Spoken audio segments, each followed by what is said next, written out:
a day after India's Pacers dominated England in the first Test match at Trent Bridge, bowling them out for 183.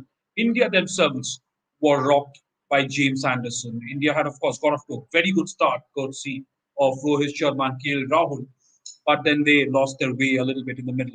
In fact, dealt some very, very heavy blows. James Anderson was the man, was the wrecker in chief for England. Rohit Sharma and KL Rahul, of course, looked very good last night. They had taken India to 21 for no loss at stumps, but then and then they started off very well.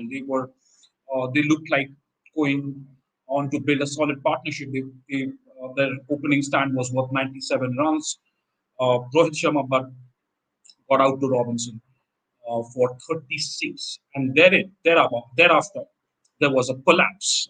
Chiteshwar Pujara and Virat Kohli fell off successive deliveries to James Anderson, and who was on a hat trick at one point. He was just looking at his maiden test hat trick. James Anderson, after having achieved so much for England, he comes back and nips out two of India's best test batsmen. Chiteshwar Pujara has, of course, struggled for a bit, and Virat Kohli, who was in supreme form in 2018 after a difficult tour of 2014, fell to James Anderson of the very first ball. A golden duck then for Virat Kohli. Uh, that those were concerning signs. They were very, very disconcerting signs because soon after, India had collapsed from 97 for no loss to first one for 97, two for 104, and then three for 104. And soon after, Ajinkya Rahane was run out. So that was uh, that that wasn't the best of cricket from the Indian batsmen from the Indian middle order after such a fine start. But for India, of course, KL Rahul went past a half century. Rishabh Pant was batting with him, but then rain stopped play. They were forced to take an early tee. They were forced to take an early tee, and then they came back and got some. They didn't get a lot of play really after that. There was only one ball possible after the umpires came off for an inspection, but rain and light just forced some early stumps on day two of the first Test match in England. India trailed by 58 runs. In the context of this game, it's looking like a very low. It's looking like a low-scoring game at this point, but it's obviously going to be a very crucial partnership tomorrow between KL Rahul and Rishabh Pant. There's of course batting to come. There's Ravindra Jadeja, there's Shardul Thakur. From the fact that it's rained, it's going to help the swing bowlers further. India have a very potent pace attack as well. Remember, Bumrah, Shami, Siraj, Shardul Thakur, four very good fast bowlers. Shardul Thakur, of course, adds a lot more variety to that attack.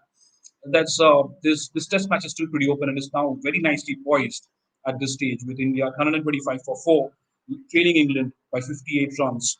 England were of course bowled out for 183 on day one. The onus will be on KL Rahul and Rishabh Pant to take India closer to the England total and try and build a substantial lead from there. 50, 70, 80, 100, whatever they get after crossing a 50, 60 run lead is going to be worth its weight in gold.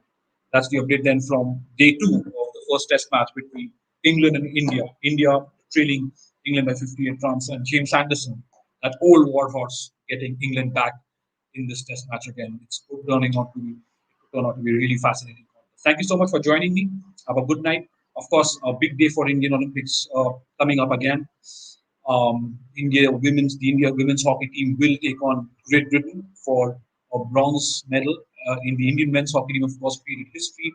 Ravi Dahiya also settled for silver in that settled for silver in his wrestling bout, and unfortunately, Deepak Punia missed out on a bronze medal. But then plenty happening tomorrow, and do not forget, Bajrang Punia will be in action. Wrestler Bajrang Punia will also be in action on day 14 of the Tokyo Olympics. Thank you so much. Please do subscribe to Sports Today for all updates on cricket, the Tokyo Olympics, and of course, sports from all around the world. Get you the best of it. Thank you so much. Have a good day.